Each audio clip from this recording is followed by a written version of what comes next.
Imagine this. A teenager turns $10,000 into $100 million on a screen. No factory, no product, no customers, just numbers going up. Now imagine the same screen.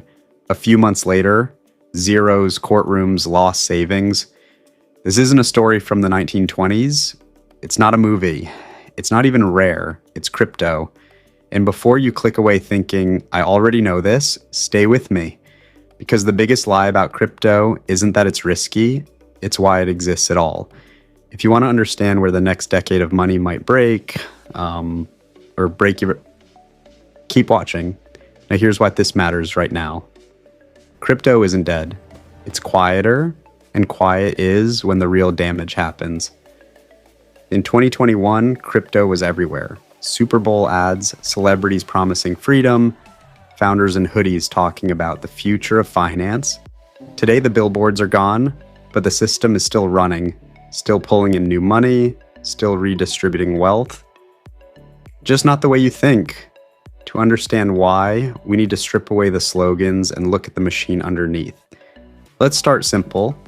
Crypto claims to be money without banks. No middlemen, no trust required. Just math?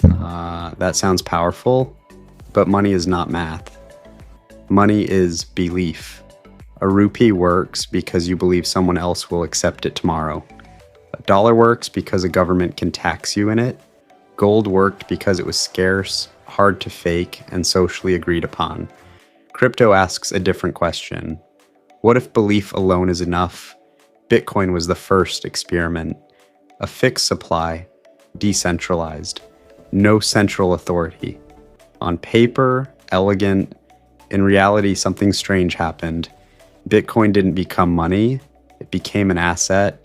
You don't buy groceries with it. You don't price salaries in it. You hold it, hoping someone else pays more later. That's not currency behavior. That's speculative behavior. And speculation needs a story. So the story evolved. Ethereum, smart contracts, Web3, DeFi, NFTs, metaverses. Each wave promised utility. Each wave needed new buyers. And this is where the uncomfortable math begins. Crypto doesn't produce cash flow. It doesn't generate earnings. There's no dividend. The only way early investors make money is if later investors pay more.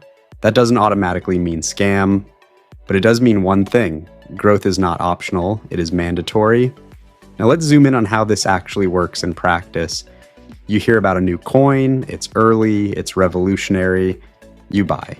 Price goes up, not because the system is being used, but because other people are also buying. Influencers notice. YouTube thumbnails appear. Founders tweet rocket emojis, but in serious fonts. Liquidity increases. Exchanges list the token. Venture capital firms announce strategic investments. This creates legitimacy. Then comes the unlocks. Early insiders, developers, VCs, their tokens, once locked, become sellable. They don't announce this loudly. They don't need to.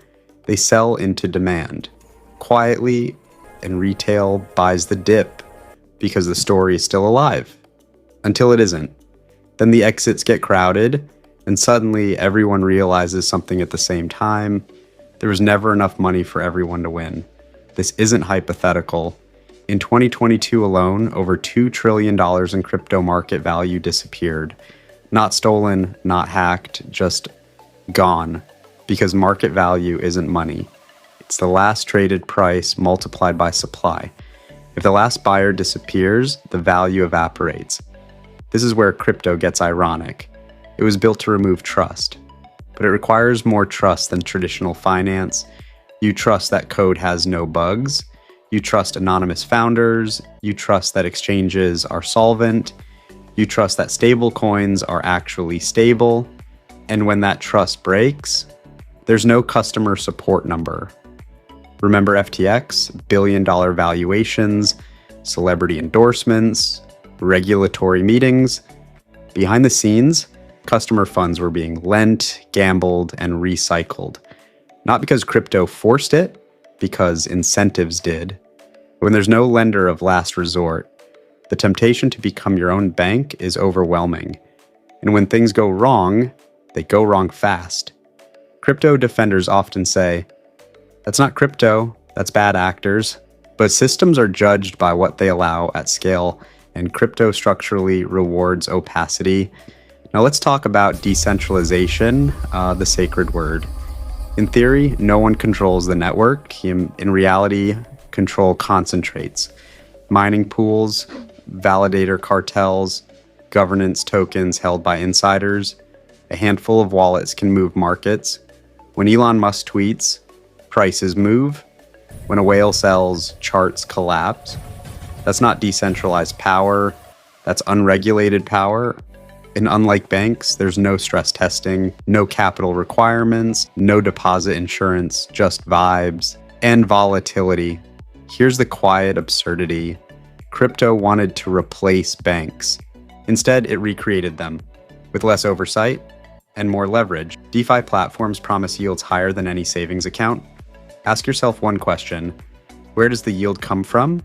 Sometimes it's fees, often it's token inflation, sometimes it's just other users' deposits. When yields are double digits with no risk, risk hasn't disappeared, it's just hidden, and hidden risk compounds. Now, zoom out. Who actually made money in crypto? Early miners, early insiders, exchange founders, VCs. Who mostly lost money? Late retail investors, people chasing stability, people who believed the marketing. This isn't accidental, it's structural. A system where early access determines outcome is not financial liberation, it's a wealth transfer, and the transfer's upward, globally. Now, is all crypto useless? No. Blockchains are interesting. Some applications will survive. Tokenization may find real niches, but that's not what the hype sold. The hype sold inevitability, that banks would disappear, that governments were finished, that code would replace institutions. Instead, governments are regulating, banks are experimenting carefully, and most people just want money that works. Crypto didn't fail because it was too radical. It failed because it misunderstood what money actually is. Money is a social contract, backed by trust, enforcement, and time. You can't disrupt that with a white paper. So here's the uncomfortable question. If crypto truly solved a fundamental problem, why does it need constant hype to survive? Why do prices fall when attention fades?